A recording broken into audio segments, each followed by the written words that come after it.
আসসালামু আলাইকুম রহমতুল্লাহি ওয়াবারাকাতু। হায়াতু সাহাবা প্রথম খণ্ড।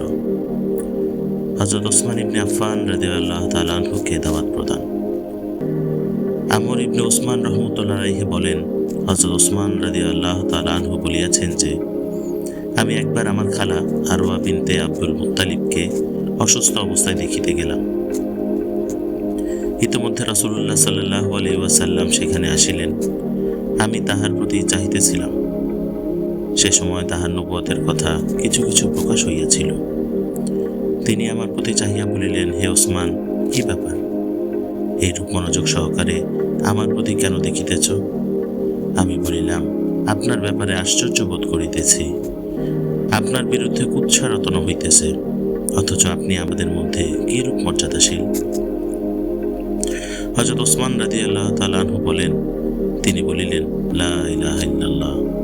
তাহার এই কথা শুনিয়া আল্লাহ জানেন আমি কাঁপিয়া উঠিলাম। তারপর তিনি বলিলেন, ওয়াফিস সামাই রিজকুকুম ওয়া মা তুআদুন ফাওয়া রাব্বিস সামাই ওয়াল আরদি ইন্নাহু লাহাক্কু মিসলা মা আন্নাকুম তানজিকুন। যার অর্থ, তোমাদের রিজিক ও তোমাদের প্রতিশ্রুত সব কিছু আসমানে অর্থাৎ লহে মাহফুজে লিপিবদ্ধ রহিয়াছে।